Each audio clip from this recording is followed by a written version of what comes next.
പിതാവും പുത്രനും പരിശുദ്ധ റൂഹായുമാകുന്ന സത്യ ഏക ദൈവത്തിൻ്റെ തിരുനാമത്തിൽ തനിക്ക് സ്തുതി. ആമേൻ. ഓർത്തഡോക്സ് ബൈബിൾ സ്റ്റഡി ഫോറത്തിൻ്റെ 124 എപ്പിസോഡിലേക്ക് ഏവർക്കും ഹാർദമായി സ്വാഗതം. ഇന്ന് നമ്മൾ ചിന്തിക്കുവാൻ പോകുന്നതായ വിഷയം വിശ്വാസികൾ എന്ന് അവകാശപ്പെടുകയും എന്നാൽ യേശുക്രിസ്തുവിനെ ഉപേക്ഷിച്ച് മറ്റൊരു വഴി തേടിപ്പോയവരെ കുറിച്ചുള്ളതായ വചനമാണ്. വിശുദ്ധ യോഹന്നാൻ്റെ സുവിശേഷം 6-ാം അധ്യായം 66-ാമത്തെ വാക്യം. അന്നു മുതൽ അവൻ്റെ ശിഷ്യന്മാരിൽ പലരും പിൻവാങ്ങിപ്പോയി, പിന്നെ അവനോടുകൂടെ സഞ്ചരിച്ചില്ല.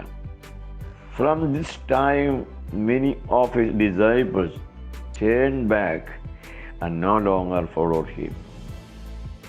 യേശുക്രിസ്തുവിൻ്റെ ശിഷ്യഗണങ്ങളിൽ വലിയൊരു വിഭാഗം തൻ്റെ ആണയിട്ട് കൽപ്പിച്ച വചനത്തെ വിശ്വസിക്കാൻ പ്രയാസമായി തോന്നിയതുകൊണ്ട് ക്രിസ്തുവിനെ ഉപേക്ഷിച്ച് കടന്നുപോയ ആളുകളുണ്ട്.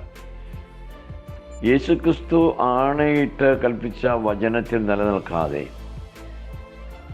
അതിനെ സംശയകരമായി കണ്ടുകൊണ്ട് ഇത് കഠിനവാക്ക്, ഇത് ആർക്ക് നിവർത്തിപ്പാൻ സാധിക്കുമെന്ന് പരസ്പരം ചോദിച്ചുകൊണ്ട് യേശുക്രിസ്തുവിനെ ഉപേക്ഷിച്ച് കടന്നുപോയ വേർപാട് അനുഭവം എന്ന് പറയുന്ന കുറേ ആളുകൾ ഇന്നും ജീവിക്കുന്നു. വേർപാടിൻ്റെ അനുഭവം എന്ന് പറയുന്നത് ക്രിസ്തുവിനെ അവിശ്വസിക്കുകയും ക്രിസ്തുവിൻ്റെ കൂടെ നടക്കാതെ അവനെ വിട്ട് പിരിഞ്ഞ് പോയവരുമായ ആളുകളാണെന്നുള്ളത് ഈ തരുണത്തിൽ ഓർപ്പിക്കുവാൻ ഞാൻ ആഗ്രഹിക്കുന്നു. വിശുദ്ധ യോഹന്നാന്റെ സുവിശേഷം 6-ാം അധ്യായം 47-ാം തിരുവചനം, സത്യം സത്യം ഞാൻ നിങ്ങളോട് പറയുന്നു, വിശ്വസിക്കുന്നവന് നിത്യജീവനുണ്ട്. നിത്യജീവനെ പ്രാപിപ്പാൻ, അല്ലെങ്കിൽ പുതിയ സഭകളുടെ വ്യാഖ്യാനത്തിൽ രക്ഷിക്കപ്പെടുവാൻ യേശുക്രിസ്തുവിനെ വിശ്വസിക്കണം. പക്ഷേ വിശ്വസിക്കേണ്ടത് എന്താണ്?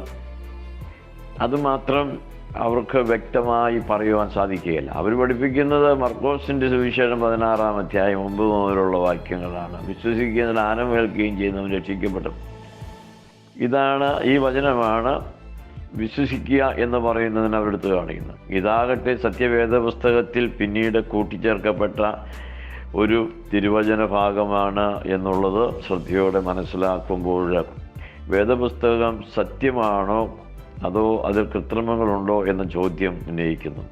ധാരാളം വേദഭാഗങ്ങളെ ഇന്നത്തെ പ്രൊട്ടസ്റ്റൻ്റ് വിശ്വാസ രീതികളുടെ അടിസ്ഥാനത്തിലേക്ക് തർജ്ജിമയിൽ മാറ്റം വരുത്തിയിട്ടുണ്ടെന്നുള്ളത് ഞാൻ ഉറപ്പിച്ച് പ്രഖ്യാപിക്കുകയാണ്. എന്താണ് വിശ്വസിക്കേണ്ടത്? വിശ്വസിക്കേണ്ടത് നിത്യജീവൻ്റെ വചനമാണ്. നിത്യജീവൻ്റെ വചനം എന്ന് പറയുമ്പോൾ അതെന്താകുന്നു എന്നുള്ളതും നാം തിരിച്ചറിയണം. യോഹന്നാന്റെ സുവിശേഷം 6-ാം അധ്യായം 54-ാമത്തെ വാക്യം, എൻ്റെ മാംസം തിന്നുകയും എൻ്റെ രക്തം കുടിക്കുകയും ചെയ്യുന്നവന് നിത്യജീവനുണ്ട്, ഞാൻ ഒടുക്കത്തെ നാളിൽ അവനെ ഉയർത്തെഴുന്നേൽപ്പിക്കും. യേശുക്രിസ്തു നിത്യജീവനെ കുറിച്ച് പറയുമ്പോൾ അത് തൻ്റെ തിരുശരീര രക്തങ്ങളുടെ അനുഭവമാണ് എന്നുള്ളത് വളരെ ആണയിട്ട് കൽപ്പിച്ചിരിക്കുന്ന ഒരു വചനമാണ്. പക്ഷേ ഇത് കേട്ടവർക്ക് മോശയുടെ ന്യായപ്രമാണപ്രകാരം രക്തം കഴിക്കുവാൻ അനുവാദമില്ലാത്ത ആ ഒരു സമൂഹത്തിൽ നിന്ന് ക്രിസ്തുവിൻ്റെ ഈ ഉപദേശത്തെ അവർ തെറ്റിദ്ധരിക്കുകയും അവർക്കത് ഉൾക്കൊള്ളുവാൻ വളരെ പ്രയാസം ഉണ്ടാകുകയും ചെയ്തു. ഇങ്ങനെ ഈ നിത്യജീവൻ്റെ വചനമെന്ന് കർത്താവ് പറഞ്ഞതിനെ അവിശ്വസിച്ചുകൊണ്ട് ഇത് നിവർത്തിപ്പാൻ ആർക്കും സാധ്യമല്ല എന്ന് പറഞ്ഞാണ് ക്രിസ്തുവിൻ്റെ ശിഷ്യന്മാരായി നിന്നിരുന്ന, തന്നെ അനുഗമിച്ചിരുന്ന വലിയൊരു സമൂഹം അവനെ വിട്ട് പിരിഞ്ഞു പോകുന്നത്. അപ്പോൾ യേശുക്രിസ്തു തൻ്റെ ശിഷ്യ സമൂഹത്തോട് ചോദിക്കുന്നു, നിങ്ങൾക്കും പിരിഞ്ഞു പോകുവാൻ മനസ്സുണ്ടെങ്കിൽ പോകാം എന്ന ആ ധ്വനിയോടുകൂടെ അവരോട് സംസാരിക്കുമ്പോൾ പത്രോസിക പറയുന്നു, ഞങ്ങൾ ആരുടെ അടുക്കൽ പോകും? നിത്യജീവൻ്റെ വചനങ്ങൾ നിന്റെ പക്കലുണ്ട് എന്ന് വിശുദ്ധ പത്രോസ് ഏറ്റുപറയുന്നു. ഈ ഏറ്റുപറഞ്ഞ വിശ്വാസമാണ് എൻ്റെ ശരീരം ഭക്ഷിക്കാതെയും എൻ്റെ രക്തം കുടിക്കാതെയും ഇരുന്നാൽ നിങ്ങൾക്കുള്ളിൽ ജീവനില്ല എന്ന ആണയിട്ട വചനം. എൻ്റെ ശരീരം ഭക്ഷിക്കുകയും എൻ്റെ രക്തം പാനം ചെയ്യുകയും ചെയ്യുന്നവന് ഒടുക്കത്തെ നാളിൽ ഞാൻ ഉയർത്തെഴുന്നേൽപ്പിക്കും, അവന് നിത്യജീവനുണ്ടെന്നുള്ള വചനം. എന്നാൽ ഇത് സംശയിച്ച ജനത്തോട് കർത്താവ് പറയുന്നു, ജീവിപ്പിക്കുന്നത് ആത്മാവാണ്, മാംസം ഒന്നിനും ഉപകരിക്കുന്നില്ല. അതുകൊണ്ട് യേശുക്രിസ്തുവിനെ വിശ്വസിക്കുന്നവന് നിത്യജീവനുണ്ട് എന്ന് പറയുമ്പോൾ അത് ശരീരരക്തങ്ങളുടെ അനുഭവം എന്നുള്ളതിനോടൊപ്പം തന്നെ അത് സാക്ഷാൽ ഭക്ഷണമാകുന്നു എന്ന വിശ്വാസവും കൂടെ നാം ഉൾക്കൊള്ളുമ്പോൾ രക്തം അനുഭവിക്കുക, കുടിക്കുക എന്ന് പറയുന്നതിൻ്റെ യഥാർത്ഥ അർത്ഥം നമുക്ക് മനസ്സിലാക്കുവാനായിട്ട് സാധിക്കും. ഇത് എൻ്റെ ശരീരമാകുന്നുവെന്നും ഇതെൻ്റെ രക്തമാകുന്നുവെന്നും കൽപ്പിച്ച് ശിഷ്യന്മാരെ ഏൽപ്പിച്ചതായ തൻ്റെ തിരുശരീര രക്തം കാൽവരിയിൽ നമുക്ക് വേണ്ടി യാഗമായി തീർന്ന തൻ്റെ ശരീരരക്തങ്ങൾ തന്നെയാണെന്നുള്ളത് പുസ്തക വിശ്വാസമാണ്. എന്നാൽ അനേകർക്ക് ആ വിശ്വാസം നഷ്ടപ്പെട്ടിരിക്കുന്നു.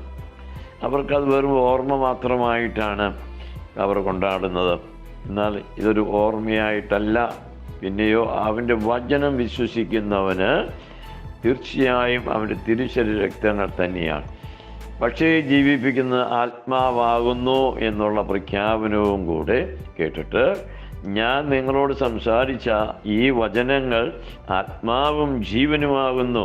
യേശുക്രിസ്തു സംസാരിച്ച ഈ വചനങ്ങൾ ആത്മാവും ജീവനുമാകുന്നു. നിത്യജീവനെ നൽകുന്നത് ഈ വചനമാണ്. ഈ ആത്മാവിലൂടെയാണ് നാം ഇതിനെ പ്രാപിക്കുന്നത്. അതുകൊണ്ട് അനേകം ആളുകൾ ഇപ്പോൾ വിശ്വാസത്തിലാണെന്ന് പറഞ്ഞ് കർത്താവിനെ ഉപേക്ഷിച്ച് വേർവിട്ടു പോയ ഒരു സമൂഹമാണ് ശക്തമായി ഇന്ന് ക്രിസ്തുവിനെ സാക്ഷിക്കുന്നത്. ഓർക്കുക, ഭക്ഷിച്ചാൽ ദൈവത്തെ പോലെയാകുമെന്ന സാത്താൻ്റെ കപട ഉപദേശത്താലാണ് മനുഷ്യവർഗം ദൈവത്തിൽ നിന്ന് അകന്നു പോയത്.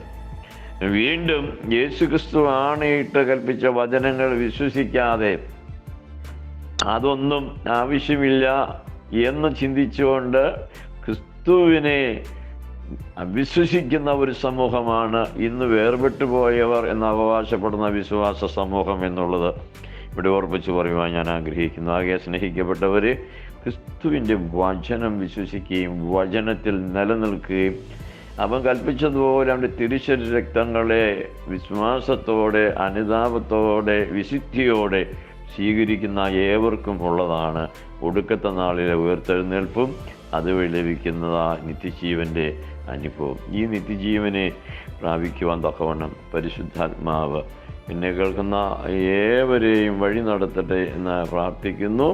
ഇതേവരെയും എന്നെ ശ്രദ്ധിച്ച ഏവർക്കും ക്രിസ്തു യേശുവിൽ സ്നേഹവന്ദനം. കണ്ണിക്കോട്ടച്ചൻ.